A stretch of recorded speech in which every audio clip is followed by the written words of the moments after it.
Doug and I have been involved in building and operating community networks for quite a while, actually for some 30 years, if you can believe that.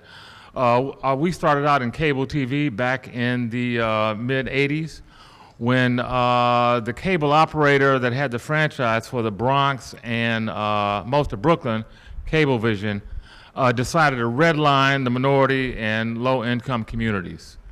We thought that was a travesty. The city fought it, but they had to essentially roll over. We went to the city and told them, asked them for a franchise, told them we'd go into the low-income communities first and begin to build those networks. They gave us a lot of lip service. It took us about 5 years. We finally did get a franchise, but in the meantime, we began building a community network in the mid-'80s, headquartered in the basement of a public housing project.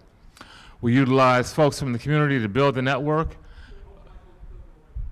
We used folks from the community to actually build the network, to help operate the network. And it was state-of-the-art at the time, fully addressable. You guys may not know some of the cable terms, but this was back in '86, '87.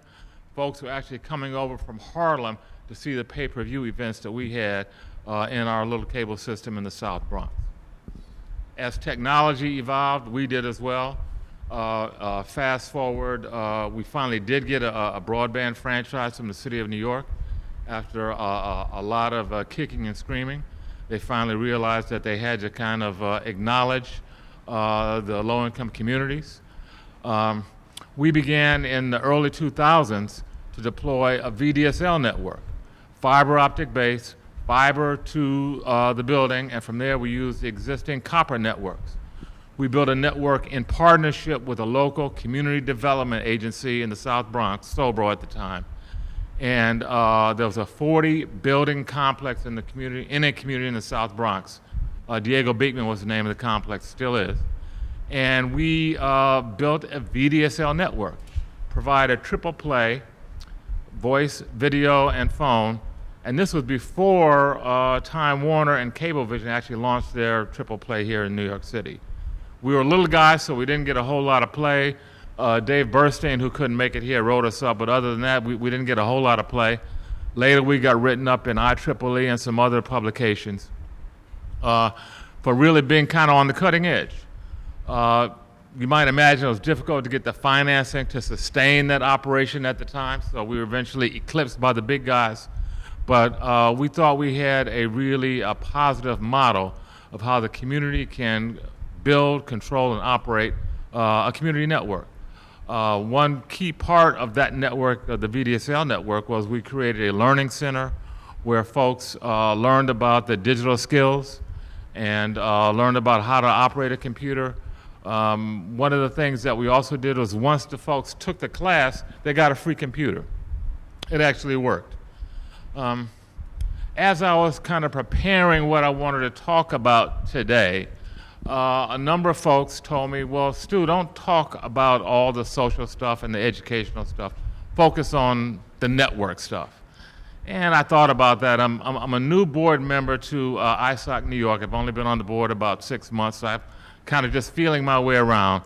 But I realized that what Doug and I have been doing for the last 20, 30 years now is a really holistic approach to community networks. You can't just go in and talk about technology. You can't just build a network and expect that people will come and people will use it, particularly in our communities. So there are a couple overarching notions that have driven us and the development and kind of the mission statement of the Digital Divide Partnership, and also what I'm going to talk about in a minute, our Streaming University project. The first is just a fundamental reality of our communities here in New York City. I grew up in public housing in Cleveland. My partner Doug grew up in public housing here in Harlem. When you look at the public housing community in New York City, it's a population of nearly 600,000 folks. Larger than the city of Boston, larger than the city of Atlanta, as large as the entire state of Vermont. Yet how are those folks doing? They're not doing well at all. 50% of that community is unemployed. The average income is $23,000, below the poverty line. Folks are struggling. We heard some earlier statistics. Someone, I'm not sure if it was Greta or one of the folks, talked about a recent study that said 20 to 25% of New York City didn't have internet access. Well, in public housing, it's more like 45 to 50% of the folks don't have internet access at home. Now, poor communities, black and brown communities, are kind of ahead of the curve with smart devices, but in terms of internet access at home, computers, productivity tools, we are way behind the curve. So this is a stark reality that we looked at. And what we have kind of concluded is that the biggest need in our communities is income generation. And we believe and that the internet is one of the most transformative tools to help address that problem. So, one, income generation. That's a huge piece. The other core value that kind of drives our whole operation is that we have to put the community first. We have to build them into our model, and this is something that we've done. We don't decide, okay, this is what we think the community should have. We actually build them into the model of what we provide. We have, they are part of the owners, they're part of the producers, they help build our networks. So essentially, the networks that we build are community-owned and operated. In many ways, some of the stuff that Bruce talked about, some of the stuff that Greta talked about, some of the stuff that Jane talked about, you know, I see in many ways New York City, in particular, some of the underserved communities that I'm talking about, look very much like some of the third world communities where folks don't know how to use the internet. They don't know why they should have the internet. One of the debates that I hear that's been talked about is we need affordable internet. Well, what is affordable to folks that are unemployed? What is affordable to folks whose average income is $23,000? This is family income, not individual income. So what we've decided is that what is affordable is free internet. So we provide free access in the communities that we service, and along with the training, one of the key aspects is we've used the internet in a number of, I'm now kind of segueing to our Streaming University project. Let me just give you a quick background on that. We are partnered with the City College of New York, with One Economy, who you guys might remember was very active back in the early 2000s. And in 2009, we got a New York State grant to build a hybrid fiber wireless network in the Bronx, in Brooklyn, and in Harlem. We did that with those community partners. One Economy, Sobro, who I mentioned earlier, was in there. And we built these networks. At its peak, they had almost 400 nodes. As a result of that partnership with City College, we evolved, partnering with the college and with the radio station, WHCR 90.3 FM, what we call what became the Streaming University Project. This is a public-private partnership, an initiative that includes not just the college, not just us, but key community anchor institutions that have come together to help provide network access throughout the community. One of the key projects that kind of helped propel this was, and a number of people, including the RISE Network and others, have talked about it, and that was Superstorm Sandy. When Sandy occurred, what happened in Harlem was there was a dearth of information as to what's going on in Harlem, what's going on in public housing. There are folks out in Far Rockaway that had to swim out of their 6 and 7-story apartments just to get to safety. There was no communication, there was no information. So what we decided in partnership with City College and their FM station was to create something we called WEBT, which was a WHCR emergency broadcast team.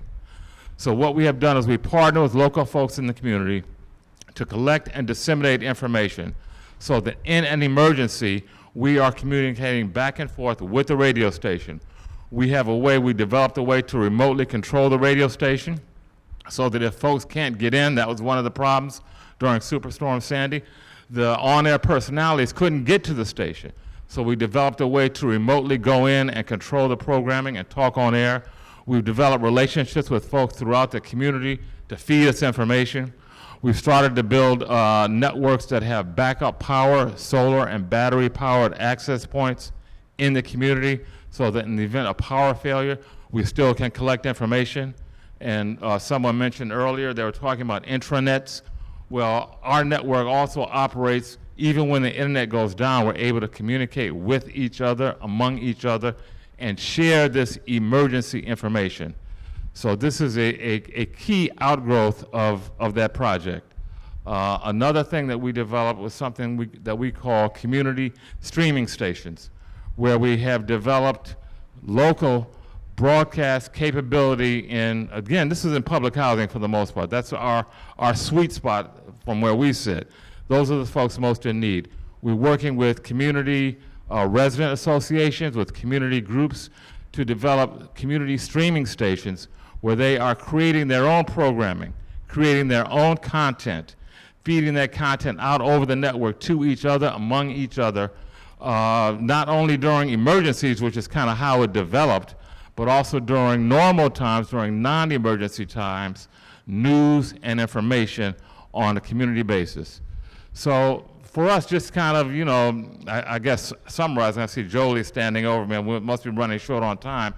For us, the key with what the power of the internet is in the applications and the services, how they can empower, how they can enrich, and in particular, how they can generate income. We look for entrepreneurs, we look for young and old people in the community. Doug and I spent almost 15 years with venture capital folks back in the 80s and 90s, some of the leading minority VC guys around the country out of Harvard MBAs.